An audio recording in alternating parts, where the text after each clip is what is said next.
감사합니다.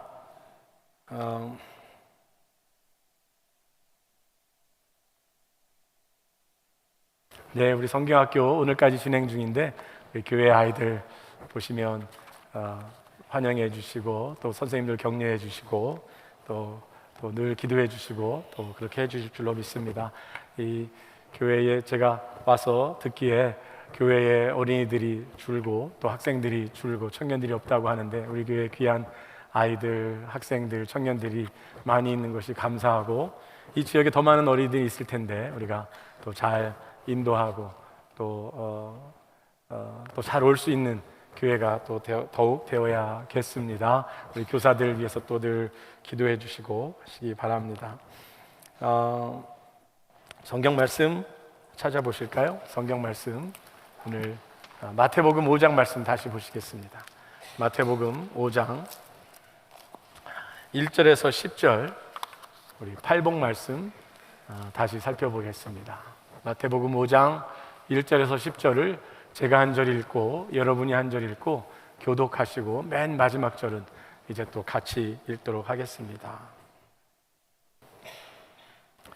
예수께서 무리를 보시고 산에 올라가 앉으시니 제자들이 나아온지라 입을 열어 가르쳐 이르시되 심령이 가난한 자는 복이 있나니 천국이 그들의 것이며 애통하는 자는 복이 있나니 그들이 위로를 받을 것이며 온유한 자는 복이 있나니 그들이 땅을 기업으로 받을 것이며 의에 줄이고 목마른 자는 복이 있나니 그들이 배부를 것이며 긍휼히 여기는 자는 복이 있나니 그들이 긍휼히 여김을 받을 것이며 마음이 청결한 자는 복이 있나니 그들이 하나님을 볼 것이며 화평하게 하는 자는 복이 있나니 그들이 하나님의 아들이라 일컬음을 받을 것이며 의를 위하여 박해를 받은 자는 복이 있나니 천국이 그들의 것임이라. 아멘.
여러분들과 함께 예수님께서 말씀하신 8부류의 복 있는 사람들, 팔복이라고 보통 말하고 있는 8부류의 복 있는 사람들 함께 나누고 있습니다. 지난 주일에는 맥주감사절 말씀을 함께 나누었고, 다시 오늘 팔복 말씀으로 돌아가서 오늘 5번째 말씀입니다.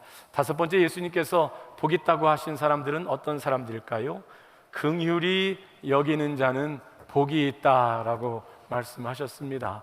지금까지 이미 앞에 이제 4번의 복 있는 사람을 말씀하셨는데, 이미 우리는 예수님께서 말씀하신 복 있는 사람이 우리가 세상에서 보통 말하고 있는 복 있는 사람들하고는 다르다는 것을 아마 이미 생각하고 계실 것입니다. 오늘도 긍휼히 여기는 사람이 복이 과연 있을 것인가라는 생각을 합니다. 긍휼히 여기는 사람보다는 이 복잡한 세상에서, 험한 세상에서, 사람의 치이는 세상 속에서 다른 사람 신경 안 쓰고 내가 하고 싶은 거 마음대로 할 수 있는 사람이 멋져 보이고, 다른 사람 마음대로 부릴 수 있고 업신 여길 수 있고, 그런 위치에 있는 사람이 복 있는 사람일 수 있는데, 다른 사람을 신경 쓰고 산다는 것, 그것을 긍휼히 여기면서 산다는 것은 피곤한 일이 될 수도 있을 텐데요, 예수님이 그들을 복 있다고 하셨습니다. 그런데 그 말씀을 이해하기 전에, 그 말씀 들어가기 전에 팔복의 말씀이 지금까지 쫙 흘러온 것을 보면, 이것이 사실 8부류의 다른 사람들을 말하다기보다는, 그래서 나는 심령이 가난한 사람이 될 거야, 나는 땅을 기업으로 받기 위해서 온유한 마음을 가진 사람이 될 거야 라고 택하는 것이 아니라, 사실 그 중에 한 가지가 이루어지면 계속 발전적으로 다른 것들까지 함께 이루어지는, 즉 하나님 나라의 백성들에게 이루어지는 그 복들을 함께 말씀하고 있는 것 같습니다. 또는 앞에서 말한 복들이 내 속에서 누려졌을 때 그 다음 복으로 이어질 수 있는, 그 다음 사람이 될 수 있는 준비가 더 되어진 것 같습니다. 예를 들면 심령이 가난한 사람은 하나님 나라를, 천국이 저희 것이 되기 때문에 그 사람은 하나님 앞에서 애통하는 것이 부끄러운 일이 아니고 그것이 복된 일이 될 수 있습니다.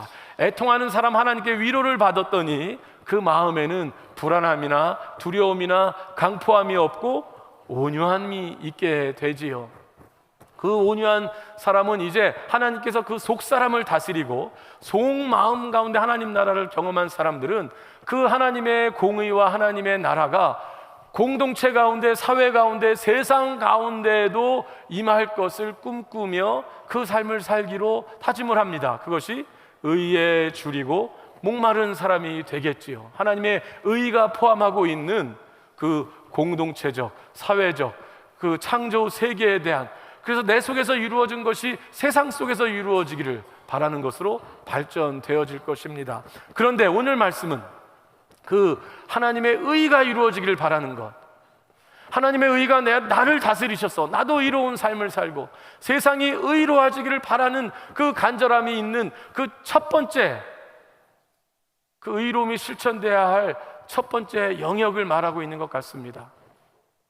하나님의 의로움이 나타날, 그래서 사실은 하나님이 의롭다고 우리가 말할 수 있는 이유, 그것은 바로 사람을 향한 마음, 사람을 향한 태도에 관해서 말하고 계십니다.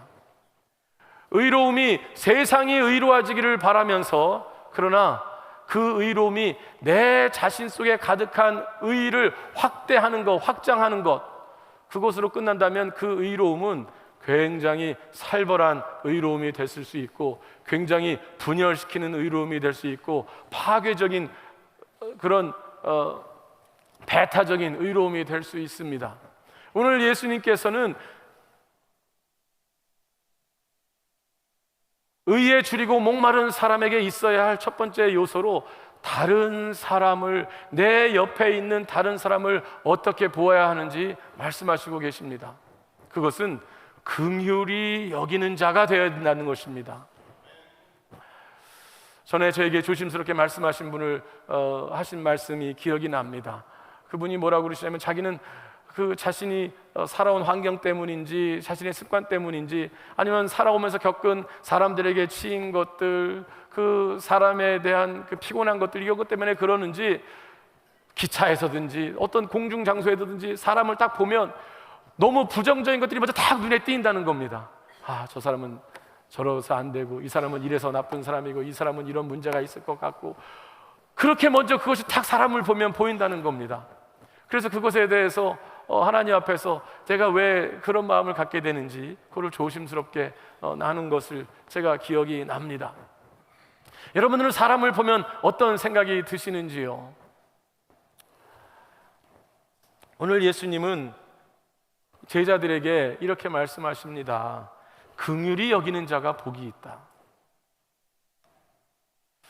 하나님께 복을 누리는 것, 하나님이 주시는 하나님의 나라를 경험하는 것, 하나님이 주시는 마음의 평강을 누리는 것, 이것은 복된 것이 분명한데 왜 다른 사람을 관계시키실까요? 오늘 예수님께서 이 말씀의 배경이 되는 오늘 그 5장 1절은 우리가 읽은 대로 이렇게 시작합니다. 예수께서 무리를 보시고 산에 올라가 앉으시니 제자들이 나아온지라. 입을 열어 가르쳐 가라사대. 제자들에게 이제 가르치기 시작하신 것이 이 8가지의 복 있는 사람들입니다. 그러면 예수님께서 보신 무리들은 어떠한 사람이었는지 제가 앞부분에서 여러 차례 말씀드렸습니다. 바로 직전절에 나오는 4장 23절, 24절, 25절에 나오는 사람들이지요. 다시 한번 제가 읽습니다. 예수께서 온 갈릴리에 두루 다니사 그들의 회당에서 가르치시며 천국 복음을 전파하시며 백성 중에 모든 병과 모든 약한 것을 고치시니 그의 소문이 온 수리아에 퍼진지라. 사람들이 모든 앓는 자, 곧 각종 병에 걸려서 고통당하는 자, 귀신 들린 자, 간질하는 자, 중풍병자들을 데려오니 그들을 고치시더라. 갈릴리와 데가볼리와 예루살렘과 유대와 요단강 건너편에서 수많은 무리가 따르니라. 그리고 예수님은 그 무리를 보시고 산 위에 올라가셨다고 했습니다. 그리고 제자들을 부르셨다고 했습니다. 그러면 예수님은 그 무리를 어떻게 보셨을까요? 예수님은 그 무리들에 대해서 병 걸리고 귀신 들리고 중풍병에 걸리고 고통당하는 자들, 그들을 어떻게 보셨을까요? 혹시 예수님께서 그들을 보시면서 저 사람들은 도대체 조상이 무엇을 잘못해서 이렇게 어려운 일을 겪을까? 저 사람은 무슨 죄를 졌길래 이런 귀신 들렸을까? 이 사람은 무슨 잘못을 했길래 이런 벌을 받았을까? 그렇게 그렇게 보셨을까요? 오늘 23절에 나온 예수님에 관한 이 말씀이 마태복음 9장에도 그대로 거의 똑같이 등장을 합니다. 마태복음 9장 35절을 제가 읽겠습니다. 9장 35절에서 예수께서 모든 도시와 마을에 두루 다니사 그들의 회당에서 가르치시며 천국 복음을 전파하시며 모든 병과 약한 것을 고치시니라. 그런데 그 다음 절에는 예수님이 그들을 어떠한 마음으로 보셨는지가 나옵니다. 36절입니다. 무리를 보시고 불쌍히 여기시니 이는 그들이 목자 없는 양과 같이 고생하며 기진함이라. 예수님께서 그들을 보시면서 한심하다, 예수님께서 그들을 보시면서 무엇이 잘못됐을까라고 보시지 않고 그들을 불쌍한 눈으로 보셨다는 것입니다. 왜냐하면 목자 없는 양같이 고생하며 기진하기 때문이지요. 그것이 예수님께서 무리들을 보시는 것이었고, 그것이 예수님께서 제자들이 보기를 원하시는 것이었고, 예수님이 가진 마음, 그들을 불쌍히 여기는 그 마음을 제자들이 함께 나누시기를 원하셨던 것이지요. 예수님은 제자들에게 이렇게 말씀하실 수도 있었습니다. 저렇게 안 되려면 하나님 말씀 잘 지켜. 저런 사람들 되지 말아야지. 내 말 잘 듣고 정신 똑바로 차리고 열심히 살아야 돼. 그렇게 말씀하실 수도 있으셨을 것입니다. 그런데 예수님은 그 의도가 아니셨지요. 예수님이 불쌍히 보신 그 무리들, 그 이유는 목자 없는 양같이 있는 그들을 향한 그 예수님의 마음을 제자들이 함께 나눌 때에 그것이 그들에게 복이 될 것이고, 앞으로 제자들이 세워나갈 하나님 나라, 제자들이 세워나갈 교회 가운데 그것이 복이 될 것이고, 그것이 온 세상을 새롭게 할 것이기 때문에 예수님은 제자들에게 그 마음을 함께 나눌 것을 말씀하셨는 줄로 믿습니다. 그것이 예수님의 마음입니다. 그러면 예수님께서 그렇게 마음을 가지신 고통당하는 자, 병든 자, 이 사람들, 그 사람들에게 우리도 그런 생각을 할 수 있겠지요. 우리의 긍휼의 마음이 들 수 있겠지요. 그런데 예수님은 그 특정 층, 특정 사람들을 향해서만 긍휼의 마음을 가지신 것 같지는 않습니다. 물론 예수님의 생애 가운데에 그 권력자들, 어쩌면 그렇게 병들고 병든데도 돌봄을 받지 못하는, 그리고 그 가난한 그 시대에 또는 그 외세의 압박 가운데 있는 그 사람들에게 그 반대편에 있는 사회의 지도적인 사람들, 어떤 권력자들, 이 사람들에 대해서 예수님은 신랄한 비판을 하셨습니다. 바리새인이나 제사장들이나 그 로마 군대나 아주 예수님에 대해서 그들이 환영하지 않았지요. 예수님은 신랄한 비판을 하신 것 같지만 예수님의 사역의 핵심은 십자가상에서 우리가 볼 수 있습니다. 누가복음에 나와 있는 예수께서 십자가에 달렸을 때 그 주변의 모습이 소개되고 있습니다. 그때 군병들은 그에게 침을 뱉고 그에게 그의 옷을 찢고 그 옷을 나누어 갖고, 지나가는 사람들은 그것을 구경하고, 관원들은 욕을 하고, 제사장들은 그것을 희롱하고 조롱했다고 그렇게 표현이 나오고 있습니다. 십자가에서 내려오라고 희롱했습니다. 마치 그들의 권력이 이기는 것 같았습니다.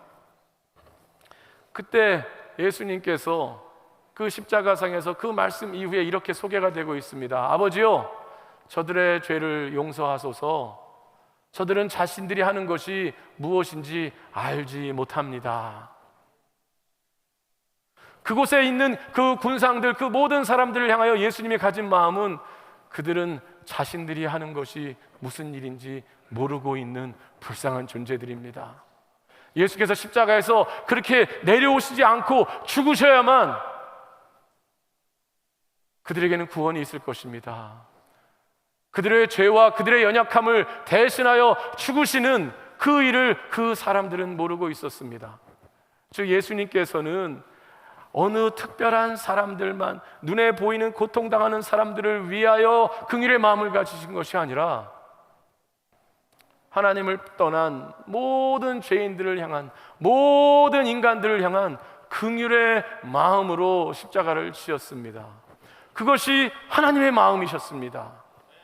하나님이 인간을 사랑으로 지으셨습니다. 인간이 하나님을 떠나서 자기 마음대로 살고 자기 의에 가득 차서 살고 있었지만,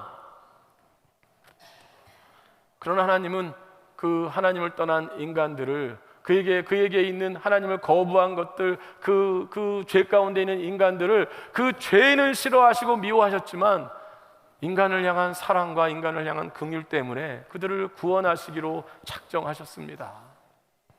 그것이 하나님의 긍휼이었고, 그렇기 때문에 예수께서 오셨고, 그렇기 때문에 예수님은 십자가에 죽으시는 방법으로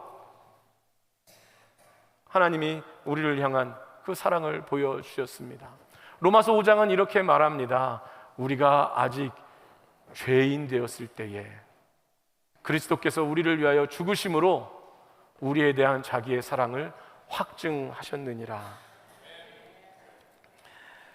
그러므로 이 제자들은 예수님의 마음, 무리를 보시고 불쌍히 여기는 그 마음을 제자들은 받고 그 마음을 본받게 되고 그 마음으로 변화되어지기를, 그러한 사람들로 바뀌어 나가게 될 것입니다.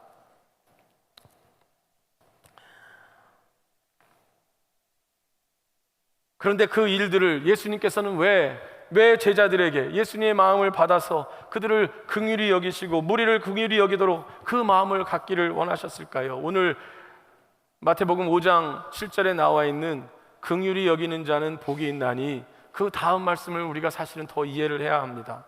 긍휼히 여기는 자는 복이 있는 이유가 그들이 긍휼히 여김을 받을 것이기 때문에 그렇다는 것입니다. 긍휼히 여김을 받는다, 그것이 무엇일까요? 지금까지 나온 그 모든 팔복의 뒷부분은 다 받는 내용으로 나옵니다. 천국이 저희 것이며 심령이 가난한 자는 복이 있나니 천국이 저희 것이며, 그것을 하나님의 나라를 받는 사람들로 표현이 됩니다.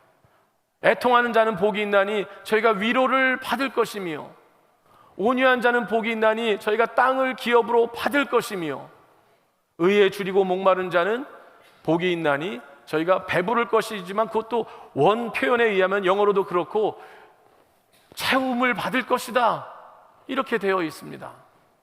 그러면 누구에게 채움을 받고 누구의 나라를 받게 됩니까? 이것을 주는 분은 하나님이신 것이지요. 그 긍휼히 여기는 자는 복이 있는 이유가 하나님의 긍휼 가운데 살아갈 것이고 하나님의 긍휼을 받을 자가이기 때문에 그들이 복을 받은 사람들이라는 것입니다. 우리는 하나님에 대한 여러 가지 이미지, 어떤 그 상을 가지고 있을 수 있습니다. 어떤 분에게는 하나님은 두려운 분, 하나님은 불꽃 같은 눈동자로 사람들을 살펴보시다가 잘못한 거 탁 잡으셔서 요놈 잡았다, 그렇게 말씀하시는 분, 하나님 앞에서 내가 잘못하면 그것을 가지고 심판하고 벌 주시는 분, 그런 것들도 사실 우리 신앙의 어떤 동기가 될 수 있습니다. 내가 그 두려운 하나님 앞에서 내가 잘 살아야지 하는 그 신앙적 어떤 믿음의 어떤 종교적 동기가 분명히 그 역할이 할 수가 있습니다. 그런데 우리가 믿는 하나님이, 우리가 가지고 있는 하나님의 인상이 그것이 가장 큰 인상이라면 그 신앙의 삶을 가는지는 모르겠지만 너무나도 안타까운 일이 될 것입니다. 두려움으로 겨우 믿는 신앙, 두려움으로 잘못될까 봐 불안해서 믿는 신앙. 그런데 하나님은 그러한 분이 아니십니다. 하나님이 그러한 분이셨다면 예수께서 십자가에서 죽으실 이유가 없습니다. 더 많은 위협과 더 많은 규칙과 이것을 주시면 됩니다. 그런데 하나님은 말씀드린 대로 죄 가운데 있는 인간들, 연약한 인간들, 자기 의로움에 사는 인간들을, 그 인간들을 향하여서 십자가에 죽기로 작정하셨습니다. 그래서 성경은 이렇게 말합니다. 에베소서 2장 4절 5절까지의 말씀입니다. 긍휼이 풍성하신 하나님이 우리를 사랑하신 그 큰 사랑을 인하여 허물로 죽은 우리를 그리스도와 함께 살리셨고 너희는 은혜로 구원을 받은 것이라. 우리가 하나님의 자녀가 된 것이 내가 똑바로 살기 때문에, 내가 의롭기 때문이 아니라 하나님의 긍휼이 풍성하시기 때문에 우리가 구원받았다는 것을 알려주고 있습니다. 골로새서 3장 12절 13절도 이렇게 우리에게 다시 확인해 줍니다. 그러므로 너희는 하나님이 택하사 거룩하고 사랑받는 자처럼 긍휼과 자비와 겸손과 온유와 오래 참음을 옷 입고 누가 누구에게 불만이 있거든 서로 용납하여 피차 용서하되 주께서 너희를 용서하신 것 같이 너희도 그리하고. 이 말씀은 긍휼히 다른 사람을 긍휼히 여길 수 있는 사람, 다른 사람의 그 삶들을 하나님이 주시는 마음으로 긍휼히 여길 수 있는 사람은 그 마음 가운데 긍휼이 무엇인지 압니다. 그래서 하나님의 긍휼을 의지하는 것이 기쁨이 됩니다. 하나님이 두려운 분이라 나를 감시하는 분이 아니라 하나님이 나를 사랑하시는 분이기 때문에 그분의 긍휼로 인하여서 기뻐합니다. 그분의 긍휼로 인해서 내 삶의 소망이 끊이지를 않습니다. 그분의 긍휼 앞에서 나의 문제들을 아뢰는 것이 두렵지가 않습니다. 그렇기 때문에 더더욱 다른 사람의 긍휼들이 보여지고, 다른 사람들의 아픔들이 보여지고, 다른 사람들의 살아온 길들에 긍휼의 마음이 생겨집니다. 그리고 그들에게도 하나님의 긍휼하심이 있기를 바라게 됩니다. 그래서 긍휼히 여기는 자와 긍휼히 여김을 받는 자들은 서로 계속 연관을 주어주게 됩니다. 사실 긍휼히 여기는 마음이 없는 경우, 많은 경우가 있겠지만 어떤 경우 이럴 수가 있습니다. 다른 사람의 긍휼이 안 보이는, 다른 사람을 향한 긍휼의 마음이 안 보이는 경우에 어떤 경우가 있냐면 내 자신에 대한 확신이 너무 큽니다. 아니면 내 기준이 확실합니다. 내가 살아온 삶의 방식이 확고합니다. 즉 자기의가 가득 찹니다. 그러니까 긍휼의 대상이 필요한 사람이 긍휼히 여길 자로 보이지 않고 한심한 사람으로 보입니다.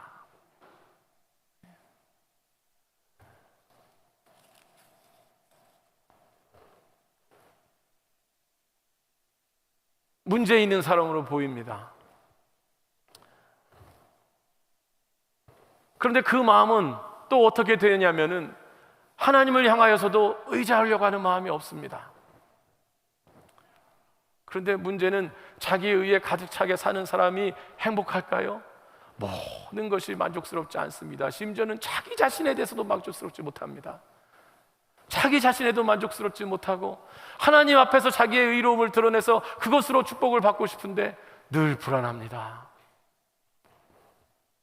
오늘 제자들에게 긍휼히 여기는 사람이 되라는 것은 무엇이냐면, 긍휼히 여김을 받는 사람이 또 되라는 것은 무엇이냐면, 신앙이 성숙한 제자들은 앞으로 신앙이, 믿음이 성숙한다는 것의 그 증거는, 하나의 그 기준은 제가 몇 차례 말씀드렸던 것 같습니다. 우리가 쉽게 보기에는 성경을 잘 알고 기도를 오래 할 수 있고, 기도를 잘 할 수 있고, 교회가 돌아가는 것이 어떤 것인지 알고 봉사를 많이 하고, 이런 것들이 분명히 신앙의 성숙의 하나의 기준처럼 보일 수도 있고 분명히 그런 면이 될 수도 있습니다. 그런데 오늘 예수님께서 만약에 긍휼히 여김을 받는 자들이 복된 것이라고 한다면, 신앙의 성숙의 아주 중요한 척도는 하나님의 긍휼하심, 하나님의 은혜에 대한 그 민감성, 하나님의 은혜에 대하여 의지하는 것이 더욱 커지는 사람들, 그것이 신앙이 성숙한 사람이라고 저는 믿습니다. 그렇지 않으면 하나님의 은혜에 의지하는 것이 커지는 것이 아니라, 하나님을 찬미하는 것이 커지는 것이 아니라 나의 자랑과 나의 의로움이 더 커질 수가 있습니다. 그것은 사실은 신앙이 성숙하는 것이 아니지요. 그런 사람은 쉽게 다른 사람을 판단하기 쉽고 정죄하기 쉽고, 그런데 오늘 예수님은 제자들에게 긍휼히 여기는 사람이 되어야 한다. 그 사람이 복 있는 사람이고, 왜냐하면 그 사람은 하나님의 긍휼하심을 받을 수 있고 하나님의 긍휼하심을 또 의지할 수 있고, 그래서 그 사람은 긍휼의 사람이 되어진다는 것이지요. 오늘 예수님께서 말씀하신 대로 긍휼의 사람이 된다는 것은 우리가 모든 사람을 향한 우리의 자세가 그렇게 된다는 것입니다. 하나님 나라의 의를 우리가 추구하지만 사람을 향한 긍휼의 마음은 없어지지 않습니다. 그래서 우리는 어느 특정의 사람들이 없어져야 될 사람, 청산되어야 될 사람, 멸망되어야 될 사람, 심판받을 사람, 모든 악의 어떤 그 근본, 이런 것으로 끝나지 않습니다. 사람을 향하여서는 긍휼히 여기는 마음을 가져야 합니다. 그것은 우리가 하나님의 긍휼을 받은 사람이 될 때, 긍휼을 받은 사람은 긍휼을 베풀 수 있습니다. 사랑을 받은 사람은, 내가 사랑받은 사람이라는 것을 아는 사람은 사랑을 할 수도 있고 사랑을 해야 합니다. 은혜 받은 사람은 은혜스러운 사람이 되어야 됩니다. 용서받은 사람은 용서를 할 수 있어야 하고 용서를 해야 합니다. 그것은 쉬운 일은 아닙니다. 그러나 하나님의 영이 우리를 다스리신다면, 예수님의 마음이 우리를 다스리신다면 우리는 하나님의 은혜로 용서하는 일도 할 수 있을 것입니다. 오늘 예수님이 말씀하신 긍휼히 여기는 사람은 마음의 상태이기도 하지만 손을 내밀어 긍휼의 삶을 사는 사람이고, 그것이 가장 어렵지만 또 그 끝부분에는, 그 긍휼의 끝부분에는 용서가 있습니다. 긍휼은 마음이면서 그 마음은 삶으로 나타납니다. 우리 하나님께 간구하십시다. 주께서 우리 마음에 주의 마음을 부어 넣어 주시기를, 우리가 주님의 은혜에, 하나님의 은혜에, 하나님의 긍휼에 더 민감한 사람이 될 수 있기를. 그래서 주님의 긍휼이 나를 다스려서 내가 우리의 이웃을, 내가 내 주변의 사람을, 내 가족을 긍휼의 마음으로 볼 수 있게 되기를, 사람을 기계로 보고 사람을 나의 수단으로 보지 않게 되기를, 그것을 간구하면 좋겠습니다. 코리 텐 붐이라는 유명한 여성 설교자가 있었습니다. 그분은 네덜란드에서 크리스찬으로 살면서 그 가정에서 유대인들을 나치 시절에 숨겨놨다가 네덜란드도 나치 정부의 침략을 받고 그것으로 인해서 그 온 가족이 강제 수용소에 들어가게 됐습니다. 거기서 수많은 고난을 겪고 부모님이 그곳에서 죽고 언니가 죽고 자신도 엄청난 수모와 그 어려움 속에 있다가 생존했습니다. 그리고 그가 그 시절을 묵상하며 하나님 앞에서 기도하며 그가 설교자가 되었는데, 하나님께서 너는 독일에 다니면서 설교를 해라. 하나님, 저는 그것을 못합니다. 독일은 제 마음에 너무나도 큰 상처가 있는 곳이고 제가 그곳에서 하나님의 사랑을 이야기할 수 없습니다. 아니다, 너가 그 이야기를 해야 그것이 그 복음을 전하는 길이다. 순종해서 독일 전역에 다니면서 하나님의 구원과 하나님의 용서를 이야기했습니다. 어느 날 또 집회 끝에 많은 사람들이 이 코리 텐 붐 여사를 인사하기 위해서 줄을 섰습니다.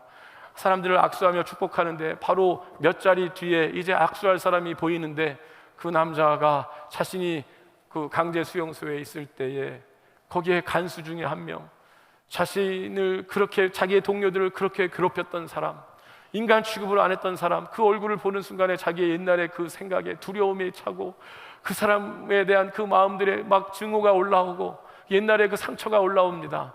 그래서 하나님께 속으로 다른 사람을 악수하면서 말했다고 합니다. 하나님, 제가 이 사람은 손을 잡을 수가 없습니다. 제가 이 사람은 용서할 준비가 아직은 안 됐습니다.